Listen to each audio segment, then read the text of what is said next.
Good morning, my loves. Or well, whoever you may be.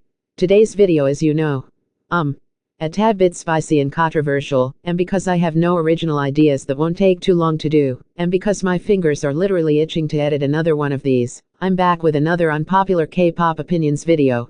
Just keep in mind that for a lot of these opinions, I'm actually a lot more flexible about them in real life than I sound like in the video because 1. I don't like typing long stuff for the robot voice to say, and then having to edit them for hours later. And 2. It just goes with the whole style of these videos. I'd really be willing to give you my proper opinions in the comments, because guess what? I'm not that much of a bitch in real life. Okay, now let's move on quickly because there's nothing I hate more than long intros. Number 1. Idols being forced to dance sexually or do something sexy on variety shows is so uncomfortable and cringy, like please no. One example out of the billion that are out there is how Gfriend is always asked to do a sexy dance as his talent, because he's the main dancer of the group. And then every time he reluctantly gets up an embarrassment, honestly a little part of my soul chips away like it's sad and unnecessary. Then again, there are some people who are confident in doing stuff like that on variety shows, and find it funny themselves or don't care what people think, but those people are few and hard to find, and most of the time you have to see teenagers dying of embarrassment to doing something like this. Like, don't get me wrong, I'm in no way at all saying it's something pedophilic or morally wrong, because in the end it's showbiz, baby, and you have to go a bit out of your comfort zones in variety shows anyways, but that part has always just made me uncomfortable. Number 2. I don't like whispered singing for concepts that are meant to sound sexy. Like, I'm basically already half deaf, please don't make it worse. Number 2.5. Actually, I don't like sexy concepts in general. Nothing wrong with them, a lot of people actually love them to death, and I'm sure the idols who do it tend to usually enjoy them too, but they're just not my cup of tea. Number 3. Señorita's MV is ugly. I'm sensitive to light and sound and actually a lot of stuff, but bright colors especially give me migraines, and to me the MV just looked haphazardly put together with no actual color scheme. Like, if you're going to add bright colors, add different darker shades to balance it out, but nope, Señorita just goes all out and in my face. Like, every single color of the rainbow is present in there, except it's all extremely bright, and there's not much variety in terms of tones. Like, I get that they were going for a Spanish vibe, but could they have please gone for a less stereotypical Spanish vibe? Number 4. Aggressive rapping scares me and makes me want to stop listening to the song. Unless it's like a really good song and or I've listened to that rapper 1,000 times and now no longer care. E.g. Mingy in a tease. Number 5. I don't see the hype behind Momo's dancing. Like, yes, I can clearly see that she's a good dancer, but her style just doesn't appeal to me, sorry sweetie. Number 6. I love Gfriend to death, but I don't like the house dance style dancing he prefers to do all the time.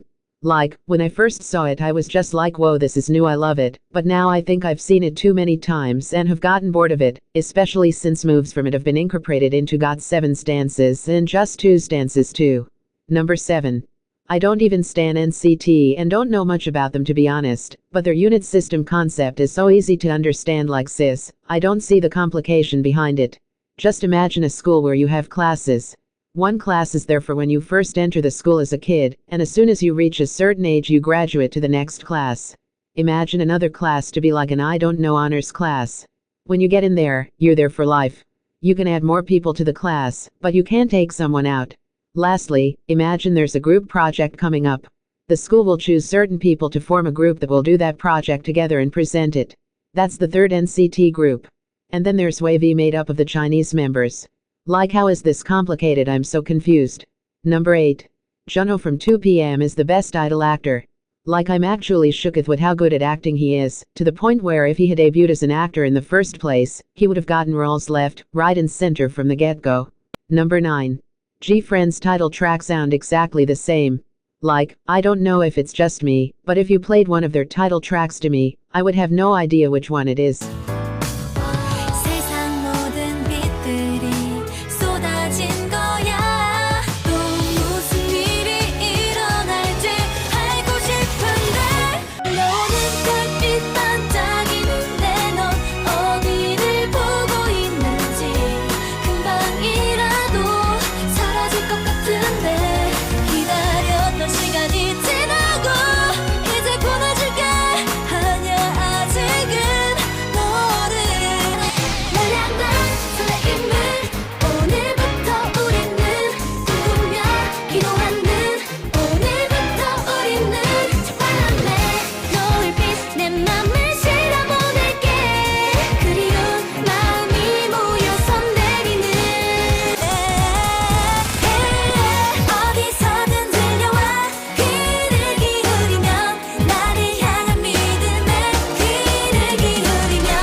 A lot of people recommend their B-sides though because they're apparently a completely different style, and they are somewhere on my list of songs I need to listen to, but I'm honestly so lazy so I don't know when it'll even happen.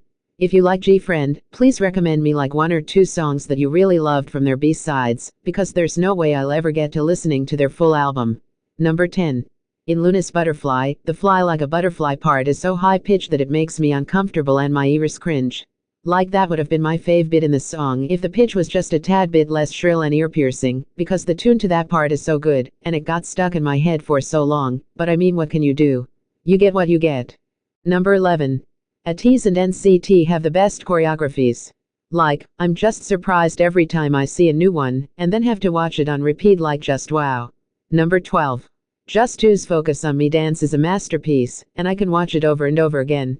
Number 12.5. Same with ATEEZ's Hala Hala. Like that bit where Sungwa, Mingi and Yunho all came in with their heads down and hands on their hats like whoa that got me. Number 13. I don't like Monsta X concept. To be honest, this opinion of mine isn't hard to guess because I've already said I don't like sexy concepts, and Monsta X is along the lines of powerful sexy, and I also don't like aggressive rapping, so Joohyun coming at me in every song is a bit much for my fragile heart. Number 14. The amount of times Dalla Dalla won is honestly sad. Like, honestly the song did grow on me, and I can see myself totally bopping to it if I was a bit younger, but the real reason they won so many times is because they're Twice's little sister group, and they come from JYP. Like, when people say the big 3 privilege exists, this is what I mean. Now, before I finish off this opinion, I just want to kind of clarify this because I don't want to be coming at a rookie group who have worked their ass off to be where they are, and I'm not saying that they don't deserve any wins, because of course they do. I'm just saying that the amount, I repeat, amount, of wins they got was honestly a bit much, and I doubt they would have gotten that many if people didn't love Twice so much, or if they weren't part of JYP number 15. Jennie's solo performances were good but underwhelming. Like people out there being like she puts no effort into Blackpink songs, but so much into hers, and I can't even see the effort she puts into hers. That being said, the song was a bop, and I don't care if anyone says that it sounds generic because my queen killed it with that. Number 15.5. On the contrary, Twit is such a bop, but I can't get myself to watch the performances for it, because Hwasa's facial expressions are a bit much and scare me. Number 16. TXT's debut song wasn't all that. Like there's some people out there calling it legendary, a masterpiece, the prime example of what a debut song should be, and I'm just like it was okay, not bad, but for some reason I couldn't get myself to watch it more than twice. Number 17. 17 songs have been getting further and further from my style as we progress. Like Oh My, Thanks, Getting Closer and Home all have this one exact style, except Getting Closer, which is great, because it means 17 now has like a signature sound, and honestly groups need that, but the thing is I'd prefer it, if their signature sound was songs like Clap or Very Nice, or even Don't Wanna Cry, but having songs like Don't Wanna Cry as their signature sound, doesn't seem to fit their cute and memeful selves. Number 18. Everglow looks like a promising girl group. Not an unpopular opinion, I just wanted to add this in because they honestly really do. Number 19. N-Flying's Rooftops chorus is such a bop, and I loved it as soon as it came out, but the rest of the song's a bit dead. Also, it didn't need that rap. So happy that it's finally getting recognized for how amazing it is though. Number 20. JB's the best dancer in GOT7. Like just wow can he stop attacking everyone? You know I'm never saying that again, it's cringe.